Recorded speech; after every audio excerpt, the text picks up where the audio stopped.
স্ম্যাকডাউনের episode ফিরতে চলেছে আবারও 2 ঘন্টায়। মানে আমরা জুলাই মাসের প্রথম সপ্তাহ থেকে দেখতে পাবো স্ম্যাকডাউনকে আবারও 2 ঘন্টার এপিসোড হয়ে যেতে। তো আমরা এতদিন যাবৎ কিন্তু আমরা 2 ঘন্টার এপিসোডে দেখে এসেছিলাম স্ম্যাকডাউনের, কিন্তু র নেটফ্লিক্সে যাওয়ার পর থেকে মানে আমরা জানুয়ারি মাসের পর থেকে আমরা দেখতে পেয়েছিলাম স্ম্যাকডাউনও কিন্তু হয়ে গিয়েছিল 3 ঘন্টার এপিসোড। তো সামনে যেহেতু রেসলম্যানিয়া 41 ছিল, সেই সুবাদে কিন্তু স্ম্যাকডাউনকে 3 ঘন্টা এপিসোড করা হয়েছিল কিছুটা হাইপ দেওয়ার জন্য।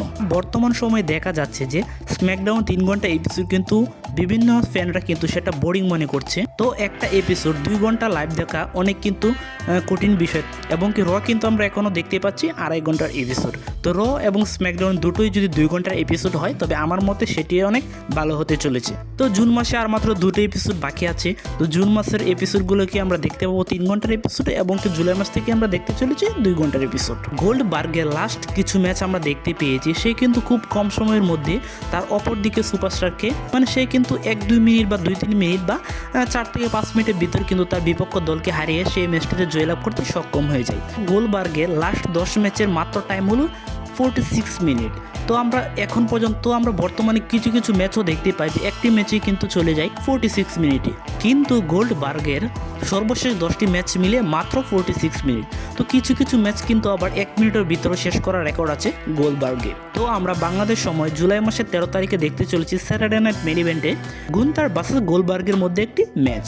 তো গোল্ডবার্গ কি গুন্থারকে হারিয়ে টাইটেলটি জয়লাভ করতে পারবে, নাকি তা গোল্ডবার্গকে হারিয়ে দিতে চলেছে গুন্থার? তো তার মাধ্যমে কিন্তু গুন্থার অলরেডি একটি সুপারস্টার, ভালো সুপারস্টার, কিন্তু সে যদি গোল্ডবার্গকে হারিয়ে দিতে পারে তাহলে কিন্তু তার মধ্যে রয়ে যাবে একটি অনন্য রেকর্ড। কেননা গোল্ডবার্গকে হারানো কিন্তু চারটিখানি কথা না বা মুখের কথা না, গোল্ডবার্গকে হারাতে হলে অনেক ভালো রেসলার হতে হয়। এছাড়া লাস্ট উইকে আমরা দেখতে পেয়েছি লিভ মর্গান কিন্তু পড়ে গেছে ভয়ানক ইনজুরি, তাকে কিন্তু মোটামুটি 4 থেকে 6 মাসের মতো WWE বাইরে থাকতে পারে। তো তার কিন্তু কাঁধ ছুট্ট হয়ে গেছে, সে কিন্তু কাঁধে ভয়াবহ ইনজুরিতে পড়ে গিয়েছে। সে কিন্তু লাস্ট 4 থেকে 6 মাস WWE বাইরে থাকবে, এবং কি তাকে কে ইনজুরি করেছে? কাইরি সেন। তো লাস্ট মাউন্টেও আমরা দেখতে পেয়েছিলাম কাইরি সেনের মাধ্যমে ইনজুরিতে পড়ে গিয়েছিল জোয়ে স্টক, এখন আবার দেখতে পেলাম লিভ মর্গান। তো কাইরি সেন কিন্তু পরপর 2 মাসে 2 জন ওমেন সুপারস্টারকে ইনজুরিতে ফেলে দিয়েছে। তো বর্তমানে লিভ মর্গান এবং রিকো রদ্রিগেজের কাছে কিন্তু রয়েছে ওমেন্স ট্যাগ টিম চ্যাম্পিয়ন টাইটেলটি। তো লিভ মর্গান যদি 4 থেকে 6 মাসের জন্য যদি WWE ছেড়ে যায় তাহলে লিভ মর্গানের ট্যাগ টিম টাইটেলটি কে বহন করবে?